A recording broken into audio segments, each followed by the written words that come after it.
দর্শক বন্ধুরা, welcome back to my YouTube channel. বন্ধুরা, আমার ইউটিউব চ্যানেলে আপনাদের সকলকে স্বাগত জানাই। তো চলুন বিভিন্ন স্বনামধন্য পত্র পত্রিকায় প্রকাশিত কয়েকটি বিশেষ খবর দেখে নেওয়া যাক। ত্রিপুরা দর্পণে প্রকাশিত বিশেষ খবরটি হল, বেকারদের বঞ্চিত করে চাকরি বাঁকাচ্ছেন মন্ত্রী, বিরোধী দলনেতা। আগামী 8 আগস্ট রাজ্যে অনুষ্ঠিত হবে ত্রিস্তরীয় পঞ্চায়েত নির্বাচন। ভোটকে নজরে রেখে রাজ্যের বিভিন্ন প্রান্তের সাথে 59 জেলার কুমারঘাট ব্লক এলাকায়ও দলীয় প্রার্থীদের সমর্থনে প্রচারে ঝাঁপিয়েছে শাসক বিরোধী উভয় রাজনৈতিক দল। একে অপরকে টেক্কা দিতে জোর কদমে সভা সমাবেশ চালিয়েছে উভয় দলই। রবিবার কুমারঘাট ব্লকের অধীন পাবিয়াছড়া বিধানসভার আম্বেদকর নগরে নির্বাচনী সভা অনুষ্ঠিত করে বিরোধী ইন্ডিয়া জোট। উপস্থিত ছিলেন বিরোধী দলনেতা তথা সিপিআইএম রাজ্য কমিটির সম্পাদক জিতেন্দ্র চৌধুরী, প্রদেশ কংগ্রেসের সভাপতি আশিস কুমার সাহা, সিপিআইএম রাজ্য কমিটির সদস্য স্বপন বৈষ্ণব, প্রদেশ কংগ্রেস কমিটির সদস্য তরুণ সাহা সহ অন্যান্যরা। সভায় আলোচনা রাখতে গিয়ে শাসক বিজেপি জোট এবং নেতৃত্বকে নানান ইস্যুতে বিঁধেছেন জিতেন চৌধুরী। তিনি অভিযোগ করেছেন, বিজেপি দেশের সংবিধানকে হরণ করে সাধারণ মানুষের হককে স্তব্ধ করে দিচ্ছে।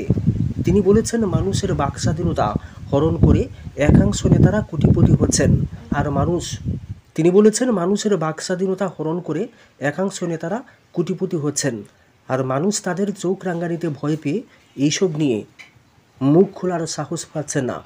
মানুষের কাছেই তাদের এইসবের যোগ্য জবাব দিতে হবে বলে এদিন বলেছেন জিতেন্দ্র চৌধুরী।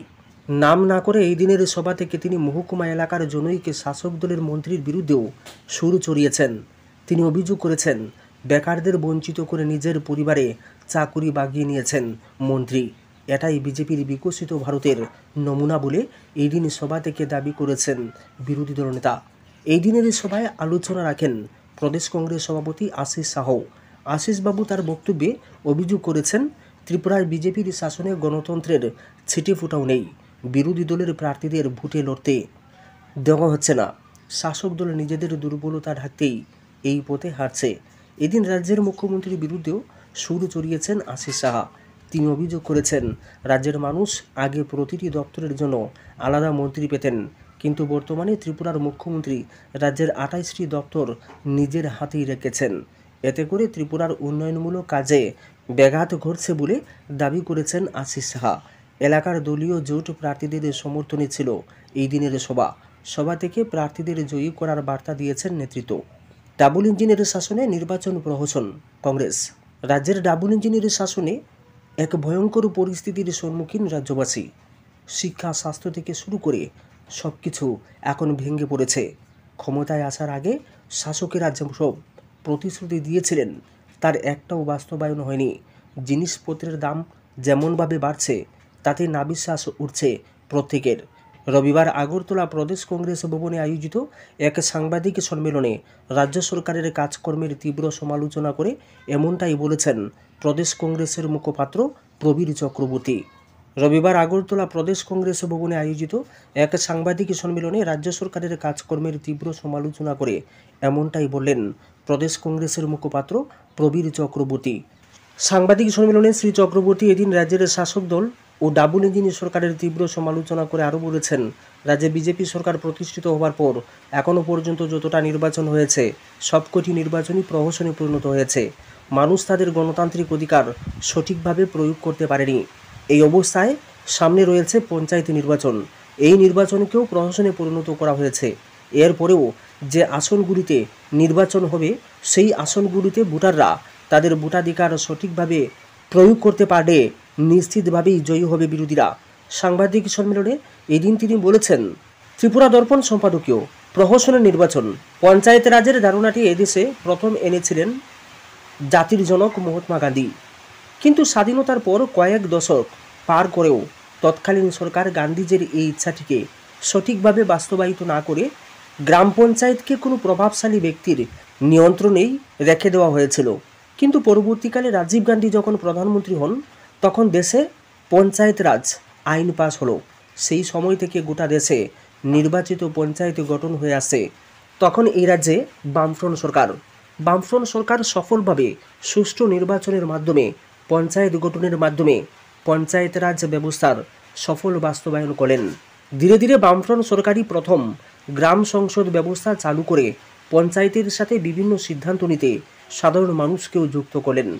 শুধু নির্বাচিত সদস্যরাই নয়, গ্রামের সাধারণ মানুষও গ্রাম সংসদে বসে নিজেদের বক্তব্য পেশ করে নিজেদের অধিকারের বিষয়টি জনসমক্ষে তুলে ধরতে শুরু করেন এবং সকলের মতামত নিয়েই বিভিন্ন মানুষ সুযোগ সুবিধা পেতে শুরু করেন।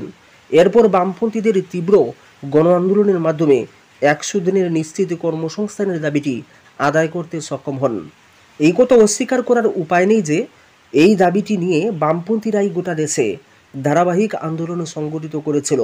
তখন কেন্দ্রে ইউপিএ সরকার, সেই সময় কেন্দ্রে প্রধানমন্ত্রীর দায়িত্বে ডক্টর মনমোহন সিং, কংগ্রেস নেতা রাহুল গান্ধীও প্রধানমন্ত্রীর সাথে দেখা করে এই 100 দিনের নিশ্চিত কর্মসংস্থান প্রকল্পটি দেশে চালু করার বিষয়ে মত প্রকাশ করেছেন। সঙ্গে সঙ্গে ইউপিএ সরকার এই 100 দিনের নিশ্চিত কর্মসংস্থান প্রকল্পটি দেশে চালু করেন। এই সময় কেন্দ্রের ইউপিএ সরকারের সমর্থনে ছিল সিপিআইএম নেতৃত্বাধীন বামফ্রন্ট। স্বাভাবিকভাবে ত্রিপুরার বামফ্রন্ট সরকার এই 100 দিনের নিশ্চিত কর্মসংস্থান প্রকল্পটিকে এই রাজ্যে সফলভাবে বাস্তবায়ন করতে উদ্যোগী হলেন। এই প্রকল্পটির পুরো নাম মহাত্মা গান্ধী জাতীয় গ্রামীণ নিশ্চিত কর্মসংস্থান প্রকল্প, ইংরেজিতে যাকে বলা হয় MNREGA। সাধারণ মানুষ এটিকে আরও সহজভাবে রেগা বলে থাকেন। এই রেগা কাজটি কিন্তু সরকারের আন্তরিকতায় বেশ জনপ্রিয় হয়ে উঠেছিল। চেষ্টা করা হয় প্রতিটি পঞ্চায়েতে যেন 100% কাজ সম্পন্ন হয়। দেখা যায় খুবই শৃঙ্খলার মাধ্যমে তা বাস্তবায়ন করে গ্রামের বেশিরভাগ গরিব মানুষের হাতে অর্থ তুলে দেওয়ার ব্যবস্থা করা হয়েছিল।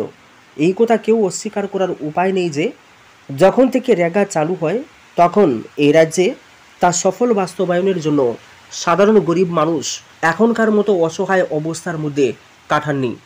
কারণ গ্রামের শ্রমজীবী মানুষ রেগার মাধ্যমে কিছু উপার্জন করতে পারতেন।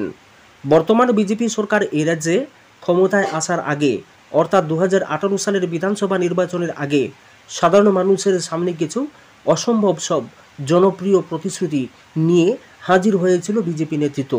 কেন্দ্রীয় নেতা মন্ত্রীরাও প্রতিশ্রুতি দিয়েছিলেন যদি বিজেপি এ রাজ্যে ক্ষমতায় আসে তাহলে 100 দিনের নিশ্চিত কর্মসংস্থান প্রকল্প অর্থাৎ রেগার মজুরি 340 টাকা করা হবে, শ্রম দিবসের সংখ্যা বাড়ানো হবে। মানুষ তাদের বিশ্বাস করেছিল। বিজেপি নামটি এ রাজ্যে মানুষের কাছে ছিল নতুন। এ রাজ্যের মানুষ শুধু 2018 সালের আগে কংগ্রেস আর বামফ্রন্টকেই দেখেছে এবং তাদের নেতাদের কথা, দলের আদর্শ ইত্যাদি বিষয়ে সকলেই কিছু না কিছু অবগত রয়েছেন। কিন্তু বিজেপি নামক দলটি কেমন সরকার চালাতে পারে এই সম্পর্কে এই রাজ্যের সাধারণ মানুষের কোনো অভিজ্ঞতা ছিল না। মানুষ উজাড় করে ভোট দিয়েছিলেন।